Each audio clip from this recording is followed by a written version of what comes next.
দেখো, তুমি আমাকে আর কল দিবা না, কোনো মেসেজও দিবা না। তোমার এই ঘ্যান ঘ্যান আমার আর ভাল লাগে না। তোমার সাথে রিলেশন রাখা আমার পক্ষে পসিবল না। আর কখনোই তুমি আমাকে ডিস্টার্ব করবা না। বলেছিলাম না এত অবহেলা করো না। কখন হারিয়ে ফেলবে তা তুমি নিজেও জানতে পারবে না। অনেক অপেক্ষা করেছি তোমার জন্য, কিন্তু তোমার অবহেলা আর কমেনি। ভালো থেকো, ভয় নেই, সম্পর্কের দোহাইও দেব না, কোনো জোরও করব না। ইচ্ছে হলে SMS দিও, না হয় নাই দিও, তবে যখনই তুমি চাইবে আগের মতো করেই আমাকে তোমার পাশে পাবে। সবকিছু বাদ দিয়ে সারাক্ষণ শুধু তোমাকে নিয়েই ভাবতাম, কিন্তু তোমার অবহেলার মাত্রা এত বেশি হয়ে গিয়েছিল যে শেষ পর্যন্ত আমি অসীম ভালোবাসাটাও হারিয়ে ফেললাম।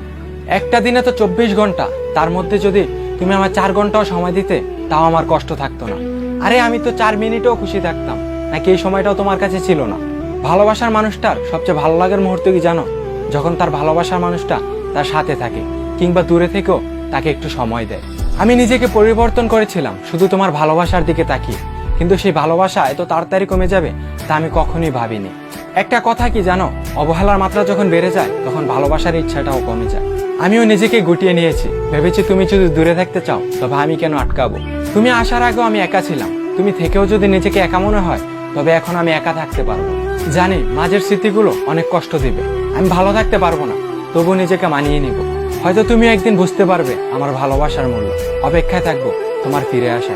তুমি আমার মন নিয়ে হায় করে গেছো খেলা ভালো